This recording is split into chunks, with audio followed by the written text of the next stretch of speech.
बिस्मिल्लाहिर्रहमानिर्रहीम।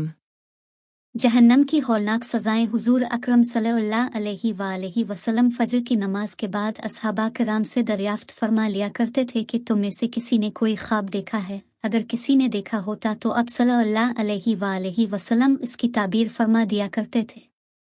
चुनांचे एक मर्तबा जब अब सल्लल्लाहु अलैहि वसल्लम ने सहाबा रज़ी अल्लाह ताला अन्हु से दरियाफ्त फरमाया और किसी ने भी ख्वाब का तज़किरा न किया, तो हुजूर अक़दस सल्लल्लाहु अलैहि वसल्लम ने इरशाद फरमाया कि आज मैंने एक ख्वाब देखा है कि दो आदमी मेरे पास आए हैं, जो मेरा हाथ पकड़कर मुझको एक मुक़द्दस सरज़मीन की तरफ लेकर चले गए।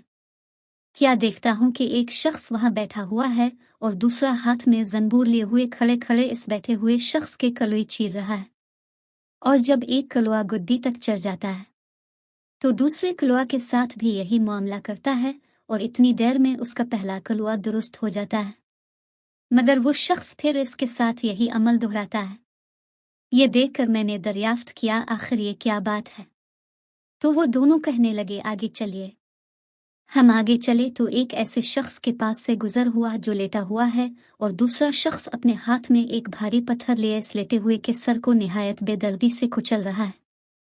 चुनांचे जब वो शख्स उसके सर पर जोर से पत्थर मारता है तो पत्थर लड़क कर दूसरी जानिब चला जाता है, और वो शख्स अभी इस पत्थर को लाने भी नहीं पाता कि इसका सर फिर दुरुस्त हो जाता है, और फिर वो इसी तरह इसका सर फोड़ता रहता है। ये माजरा देखकर मैंने दरियाफ्त किया कि ये क्या किस्सा है। तो वो आदमी कहने लगे, आगे चलिए।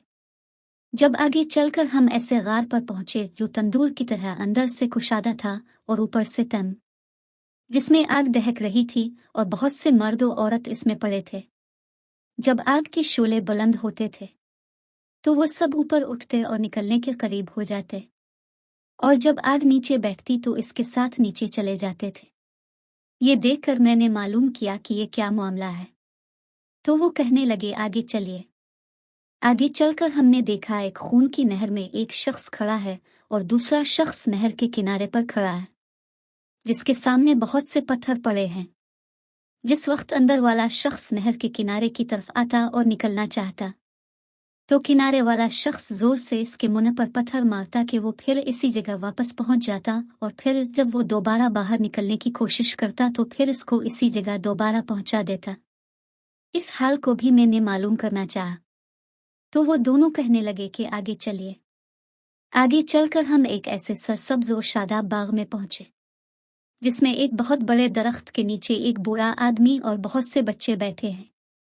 इसी दरख्त के करीब एक और शख्स बैठा हुआ है, जिसके सामने आग जल रही है, जिसको वो मजीद भड़का रहा है। फिर वो दोनों मुझे इस दरख्त पर चढ़ा ले गए, जिसके दरमियान में एक खूबसूरत मकान था। वो दोनों मुझे इस मकान में ले गए। इतना उम्दा मकान मैंने कभी जिंदगी में नहीं देखा था, जिसमें बहुत से बूढ़े, जवान और बच्चे मौजूद थे। फिर बाहर लाकर इससे भी ऊपर ले गए, जहां पहले घर से भी ज्यादा उम्दा मकान था, जिसमें सिर्फ बूढ़े और जवान थे। अब मैंने इन दोनों से कहा, तमाम रात मुझे लिए फिरते रहे हो, आखिर इन असरार के हकायक से भी तो आगाह करो। जब उन्होंने बताया कि जिस शख्स के कलुई चीरे जा रहे थे वो झूठा शख्स है, जिसकी झूठी बातें दुनिया में मशहूर हो जाती थी, क़यामत तक वो इसी सज़ा में मुब्तला रहेगा, और जिसका सर फोड़ा जा रहा था वो ऐसा शख्स है जिसको अल्लाह ताला ने इल्म कुरान अता फरमाया, मगर रात को गाफिल होकर सोता रहा था और दिन को इस पर अमल ना करता था। क़यामत तक वो इस अजाब में मुब्तला रहेगा, और आग के गारी में ज़नाकार पड़े हैं और खून की नहर में सूदखोर हैं। फिर उन्होंने बताया कि हाँ, वो बड़े मियाँ जो सरसब्ज दरख्त के नीचे बैठे थे वो हज़रत इब्राहीम अलैहिस्सलाम हैं, और उनके गिर्द लोगों की नाबालिग औलादा, और इसी दरख्त के करीब जो आग ढूंढने वाला शख्स जो आपने देखा था वो मालिक दरोगा दोज़ख है, और दरख्त के ऊपर वाला वो पहला घर जिसमें अब दाखिल हुए थे आम मुसलमानों का घर है, और दूसरा शहीदों का है। फिर फरमाने लगे, हम दोनों आदमियों में से मैं जिब्राइल हूँ और ये मिकाइल है। इसके बाद कहने लगे, जरा सर ऊपर उठाए। मैंने सर उठाकर देखा तो मेरे ऊपर सफेद बादल मुझे नजर आया। वो कहने लगे, ये आपका घर है। इस पर मैंने कहा तो मुझे छोड़ो, मैं अपने घर में दाखिल हो जाऊं।